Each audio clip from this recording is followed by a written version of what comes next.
अतिशय धक्कादायक अशी माहिती अजितदादांच्या विमान अपघाताबद्दल आता समोर आली आहे. आत्तापर्यंत जे काही सांगितलं जात होतं, जे काही दाखवलं जात होतं, त्यामध्ये आता कोणतंही सत्य नाही. सर्वात महत्त्वाचं म्हणजे अजितदादांकडे एक फाईल होती आणि त्या फाईलमध्ये खूप महत्त्वाची माहिती होती आणि ती सर्व माहिती भाजप संबंधित होती. अगोदर महाराष्ट्रातील जनतेने अजितदादांच्या या अपघातावरती कोणताही संशय घेतला नाही, पण आता काही असे धक्कादायक कारणं समोर आलेत ज्यावरून हा अपघात नाही घातपात होता हे सिद्ध होतंय. एवढंच काय, अजित पवार यांच्या राष्ट्रवादीमधील आमदार अमोल मिटकरी यांनी देखील याच्यावरती संशय व्यक्त केलाय. अगोदर सांगण्यात आलं होतं विमानामध्ये 6 व्यक्ती आहेत, पण मृतदेह सापडले ते 5च जणांचे. अपघातामध्ये अजितदादांचा चेहरा देखील क्लिअर दिसत नव्हता. त्यांच्या घड्याळावरून त्यांची ओळख पटली, ते घड्याळही गायब झालेलं आहे. सांगण्यात आलं होतं हा अपघात धुक्यामुळे झाला, धुक्यामुळे पायलटला रनवे दिसला नाही, पण सीसीटीव्ही फुटेज समोर आल्यानंतर हे चित्र स्पष्ट झालं, तिथे कोणत्याही प्रकारचे धुके नव्हती. याबाबत संजय राऊत यांनी स्पष्टपणे सांगितलं, अजितदादांकडे भाजपची कोणती फाईल होती आणि त्या फाईलमुळे त्यांना कोणता धोका होता. चला सविस्तर नेमकं काय म्हणाले या व्हिडिओमधून पाहू. अजितदादांच्या गेल्यानंतर ज्या काही घटना घडत आहेत त्या अधिक दुःख दिसत आहेत आपल्याला. काल पियुष गोयल यांनी दावा केला की अजित दादा यांच्या पक्षाचे अध्यक्ष प्रफुल्ल पटेल नंतर पलटी मारल्यासाठी पाठवलं.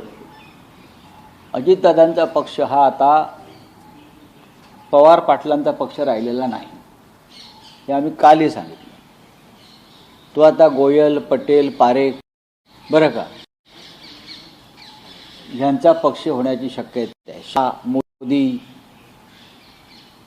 अजितदादांचा पक्ष हा असल मराठमोळ्या चेहऱ्याचा पक्ष होता. म्हणजे तो मूळ पक्ष शरद पवार साहेबांचा, अर्थात मूळ पक्ष शरद पवार साहेबांचा. ते डाके दरोडे टाकून तो अमित शहानी त्यांच्या हातात दिला आणि स्वतःचं लेबल त्या पक्षाला लावला. सुरुवातीला तो शहांचा पक्ष होता, आता तो पटेलांचा पक्ष होईल. आणि अशा तऱ्हेनं महाराष्ट्रातला एक प्रादेशिक अस्मिता जपणारा पक्ष भारतीय जनता पक्षानं गिळून टाकला, घास घेतला. याबद्दल जर त्या पक्षातील मराठी आमदारांना, खासदारांना आनंद होत असेल तर त्यांनी स्वतःला मराठी समजू नये, ही माझी भूमिका आहे. अजित पवार यांना जे ओळखतात त्यांनी भारतीय जनता पक्षाच्या अजेंड्यावर काम केलं नाही. ठीक आहे, सत्तेसाठी एकत्र आले, त्यांच्यावरती काही संकटं भाजपनं लादली, घोटाळ्याचे आरोप झाले, ईडी CBI मागे लावलं, त्याच्यामुळे इतर राजकारणी जे करतात तेच त्यांनी केलं. तेवढ्यापुरते ते भारतीय जनता पक्षाला सरेंडर झाले. आपल्यावरच्या फायली क्लिअर करून घेतल्या शहाणपणानं आणि त्यानंतर ते पुन्हा एकदा त्यांच्या मूळ प्रवाहात येण्याची धडपड करत होते स्वगृही. आणि ती करत असताना त्याआधी त्यांनी कधीही भारतीय जनता पक्षाचा जो अजेंडा बटेंगे तो कटेंगे, हिंदू मुसलमान, दंगली, एक है तो सेफ है, या अजेंड्यावर त्यांनी कधी काम केलं नाही. त्यांनी जातीपातीवर काम केलं नाही, राजकारण केलं नाही आणि दुर्दैवानं त्यांचा मृत्यू झाला. तुम्ही मूळ प्रवाहात यायचं त्या प्रयत्न करत होते असं म्हणताय, पण देवेंद्र फडणवीसांनी त्या विधानाला फुल स्टॉप दिला. ते म्हणताय जर असं झालं असतं तर त्यांनी माझ्यासोबत चर्चा केली असती. नाही, असं काही नाही. देवेंद्र फडणवीसांबरोबर प्रत्येक गोष्टीची चर्चा होते असं नाही ना. अजित पवार स्वतः त्या पक्षाचे नेते आणि प्रमुख होते ना. अजित पवार स्वतः त्या पक्षाचे नेते आणि प्रमुख होते. ते त्यांच्या मर्जीनं भाजपबरोबर गेले आणि त्यांना असं वाटलं कदाचित की भारतीय जनता पक्ष हा आपल्या महाराष्ट्राच्या विचाराचा पक्ष नाही. आता अजित पवार फडणवीसांबरोबर संदर्भात खादीत बरंच काही बोलायचे असं बोललो तर आम्ही. जर फडणवीस यांच्याशी त्यांनी चर्चा केली नसेल याचा अर्थ त्यांचा फडणवीसवर विश्वास नसेल. जर त्यांना आपला स्वगृही परत जायचा असेल त्यासाठी फडणवीस यांच्याशी चर्चा करण्याची गरज काय. फडणवीस यांचा पक्ष हा अखंड महाराष्ट्राच्या विरोधामध्ये, फडणवीस यांचा पक्ष हा मुंबई महाराष्ट्रापासून तोडण्याच्या बाजूने. अशा वेळेला अजित पवारांसारखा नेता या भूमिकेवरती काम करू शकणार नाही हे आम्हाला माहिती आहे. अजित पवारांशी आमच्याही चर्चा होत होत्या ना. फडणवीसांनी स्वतःच आत्मचिंतन करावं की त्यांनी माझ्याशी आयुष्यावर चर्चा का केली नाही. इतर 100 लोक बोलतात ते खोटं आणि फडणवीस म्हणतात ते खरं, हे चुकीचं आहे. अजित पवार हे मूळ प्रवाहामध्ये येण्याच्या विचाराशी ठाम होते.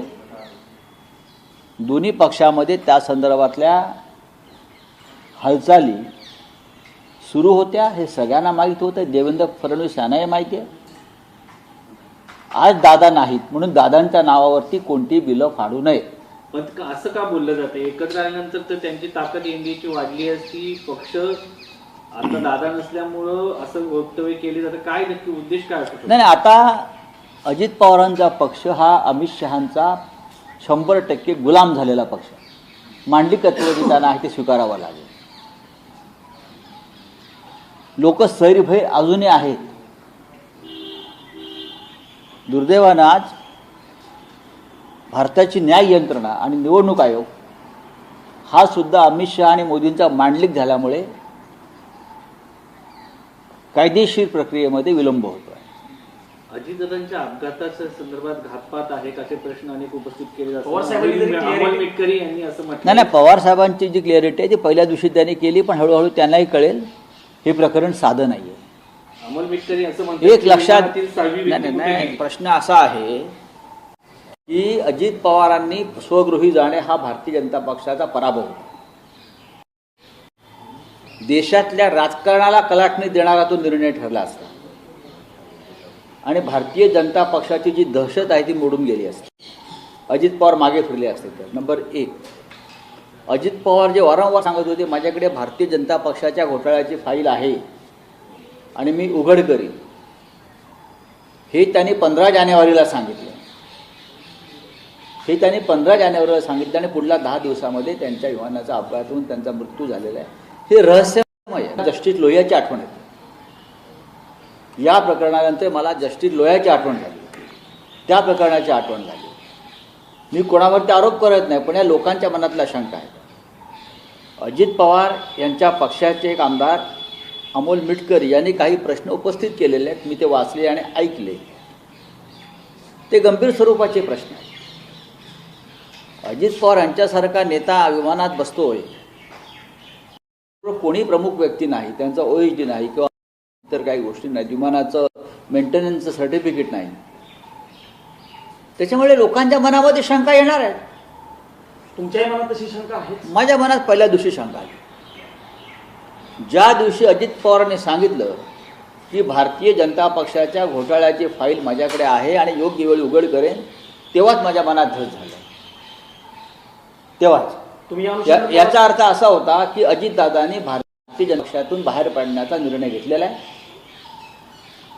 सरकारमधला एक डेप्युटी CM उघडपणे सांगतो की यांच्या घोटाळ्याची फाईल माझ्याकडे आहे. यांनी त्यावेळेला 1995च्या काळामध्ये काही कोटी रुपये सिंचन प्रकल्पाचं बजेट वाढवून ते पक्षनिधीमध्ये कसे वळवले हे जेव्हा अजितदादा सांगत होते तेव्हा मी त्यांची बॉडी लँग्वेज पाहत होतो. मला ते स्पष्ट दिसत होतं की अजितदादांना पुन्हा माननीय शरद पवार यांच्यासोबत जायचं आहे. राऊत ही जी तुम्ही आता बोलताना म्हटलं की पवार साहेबांना हळूहळू ती क्लॅरिटी येईल पुढे. मग या अनुषंगाने तुम्ही पवार साहेबांशी काय बोलणार आहात? कारण तुमच्याही मनात ती शंका असेल. त्यावेळेस काही परिस्थिती निर्माण झाली की लोकांमध्ये राग होता. नक्कीच. आणि तो शांत करण्यासाठी असं वक्तव्य केलं त्यांच्या कुटुंबाकडे सांगितलं. माननीय पवार साहेब हे एक अत्यंत प्रगल्भ असं नेतृत्व आहे. कोणत्या वेळेला काय बोलावं आणि निर्णय घ्यावा हे त्यांना पक्क कळतं. मुंबईच्या बॉम्बस्फोटाच्या वेळेलाही त्यांनी 13 बॉम्बस्फोट झाले असताना 14 बॉम्बस्फोट झाले असं सांगितलं. याचं काही कारण होतं. त्याच्यामुळे शरद पवार साहेबांनी तेव्हा जे काय वक्तव्य केलं ती तेव्हाची गरज होती. पण त्या संदर्भात आता अजित पवार यांच्या पक्षाचे लोकच संशय आणि शंका घ्यायला लागलेले आहेत. आणि अमोल मिटकरी यांनी ज्या शंका उपस्थित केल्या आहेत, जे काही प्रश्न निर्माण केलेत, मी स्वतः ते पाहून मलाही असं वाटलं की हा गंभीर विषय आहे. जर तुम्ही म्हणता 6 पॅसेंजर होते आणि 5च मृतदेह मिळत आहेत, मग ती 6वी व्यक्ती कोण आणि तिची बॉडी काय मिळाली नाही. सगळ्या देह आतले जे होते जळून खाक झाले, ओळख पटवता येत नव्हती. अशा वेळेला दादांच्या जवळच्या सगळ्या ज्या फाईलचे कागद होते ते जळालेले नाही आहेत. बघा तुम्ही, ते जे पडले आहेत ते तसेच आहेत. काय दादांबरोबर ती भाजपच्या भ्रष्टाचाराची फाईल होती का? मुंबईतून घेऊन चालले होते बारामतीत सुरक्षित ठेवायला? असे अनेक प्रश्न आहेत. राऊतसाहेब, या अनुषंगानं मग तुम्ही वरिष्ठांशी, खास करून पंतप्रधानांशी काही बोलणार आहात? मी कशाला बोलू? मी पार्लमेंटमध्ये हा विषय उपस्थित करीन. राज्यसभेमध्ये? हो, नक्की करणार. आजच्या सामनाच्या अग्रलेखमध्ये तुम्ही म्हटले लई बंगाळ राजकारण. होय, लई वंगाळच आहे. हा दादांचा शब्द आहे. संजय राऊत आणि अमोल मिटकरी यांनी जे काही प्रश्न मांडलेत ते प्रश्न त्यांच्या मनामधील नाही तर महाराष्ट्राच्या जनतेतील मनातील आहे. अनेक लोकांचा हाच प्रश्न आहे, खरंच हा अपघात होता की घातपात होता? कारण की यामध्ये सर्वात दुर्दैवी गोष्ट म्हणजे अजित पवारांचा चेहरासुद्धा कोणाला दिसला नाही. अमोल मिटकरी असो किंवा संजय राऊत असो किंवा इतर कोणी असो, ज्यांनी कोणी हे प्रश्न विचारलेत त्या प्रत्येक व्यक्तीला प्रश्न विचारण्याचा अधिकार लोकशाहीमध्ये आहे. त्यामुळे इथून पुढे अजितदादांच्या अपघाताबद्दल प्रश्न नेहमी विचारले जातील, पण त्या प्रश्नांचं उत्तर मिळेल की नाही हे सांगता येत नाही.